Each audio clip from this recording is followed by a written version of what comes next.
Sadhu Sundar Singh, Call of God. Chapter 30. Christ sent me to preach the gospel. Christ sent me to preach the gospel. 1 Corinthians 1:17. I have fully preached the gospel of Christ. Yea, so have I strived to preach the gospel, where Christ was not named, as it is written, to whom he was not spoken of, they shall see, and they that have not heard shall understand. Romans 15, verses 19 through 21. It is an acknowledged fact that some sermons are more powerful in print than when delivered. The reverse, however, is even more true, for many really great sermons with far-reaching results would make but a poor show on paper. The desire has been expressed in several quarters for the sermons of Sadhu Sundar Singh to appear in book form, and a Tamil edition of such a book has been published. But those who know him best and the true value of his work feel doubtful as to whether such a book can possibly do him justice. Sadhu Sundar Singh is a good preacher. He loses no time in figures of speech, wastes no words and fine phrases. He is direct, clear, concise. Needless to say, he is in dead earnest and leaves no single hearer in doubt as to the object he has in view. No hesitation in delivery or haziness of expression mars the effect of what he has to say. He never appears without a message straight from God, and his clear voice carries that message to the remotest limits of his audience, however large that audience may be. A tense silence and strained attention witness to the power with which he speaks. His calm and yet humble dignity of manner as he stands with his small URDU Testament in his clasped hands is strangely at variance with his impassionate language and vigor of deliverance.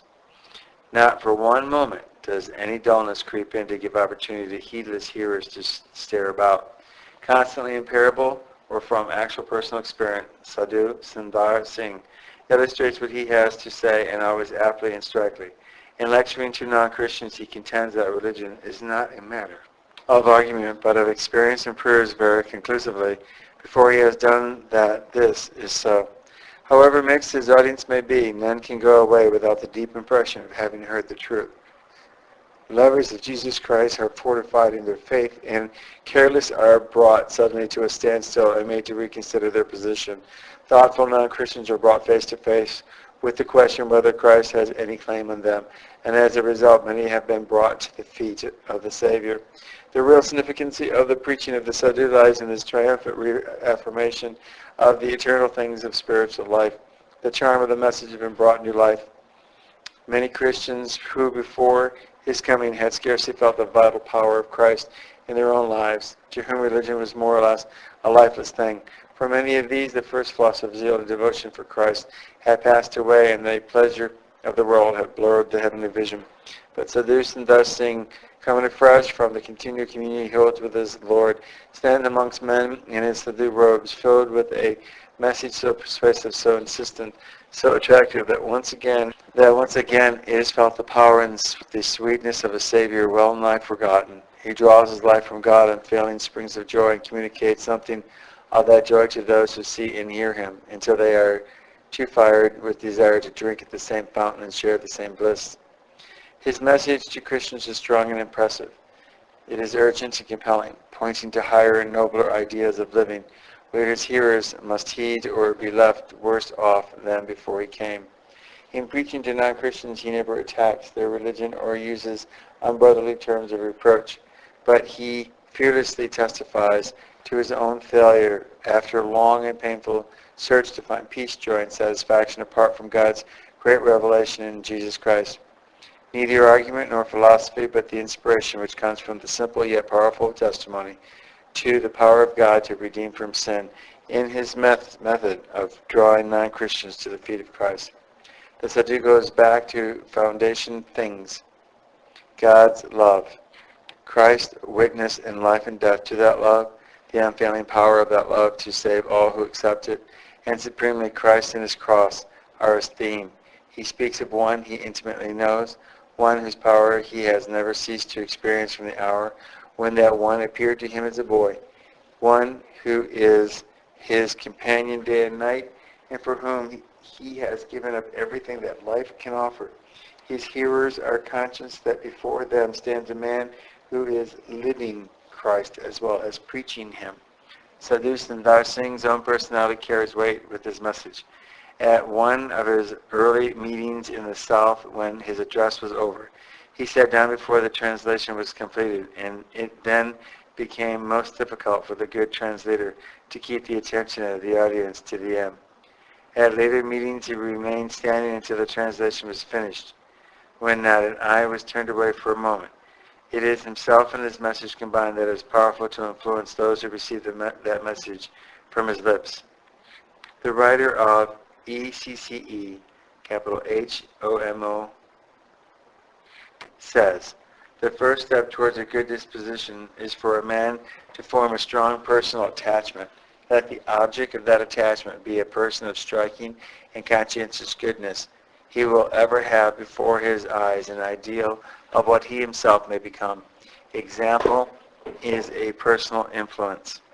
The sadhu, wherever he goes, is able to awaken this feeling of strong personal attachment, and this power he uses entirely to draw men to Christ. The crowds that constantly linger around that they may catch sight of him in the honorable titles often accorded him voluntarily in places where he goes, such as MAHATMA and SWAMI, indicating a partaker of the divine nature. Witness to this spirit of personal devotion. Devout Christians realize that if the sadhu can awaken such feelings, how much greater loyalty and devotion may spring from the appeal of Jesus Christ himself, and thus by his personality leads men upwards to the one source of spiritual life. Many young men in the South have desired to become his disciples, but the advice of the sadhu to all such is that they should serve God where they are and amongst those around them. His chief work, the work he realizes as that specially given him by God, lies beyond the limits of ordinary churches. Amongst those inaccessible to their influence and persuasion. To the churches, he comes to impart a deeper glow and sterner purpose, but he passes on his way without tabulating results, only leaving behind a burning message and an inspiring memory. His simplicity is a rebuke to all selfish love of the world, and is a presentation of Christianity. It is calculated to correct the erroneous idea that it is only a religion suited to Westerners in which India can have no share. In Tibet, amongst the hostile people and in constant danger, this humble servant of Christ is carrying the message which is the heart of his own life. Alone, in cold and hunger, without a place to lay his head, but filled with the absorbing passion for his master and for the souls, sitting in darkness in the shadow of death, Sadhu Sundar Singh toils over the snow-sown waste. That solitary figure does not pass from his sight as it does from ours, for assuredly Christ walks beside him, works and suffers with him. From those lonely heights comes back the echo of his own words. How ashamed we shall be when we meet in the presence of God before saints and martyrs, if we do not live real Christian lives here. These are not new words, but as Mr. Stokes once said, when they come from the lips of one who has long suffered hunger, cold, imprisonment, and persecution for his master, they fall upon our ears with an awful authority and power. O God, our kinsman love, but not enough. O man, with eyes majestic after death, whose feet have toiled along our pathways rough, whose lips draw human breath. Come, lest his heart should cold and cast away, die ere the guest adorned she entertain, lest eyes which never saw thine earthly day should miss thy heavenly ray. End of chapter 30, having been read by Peter John Paresis.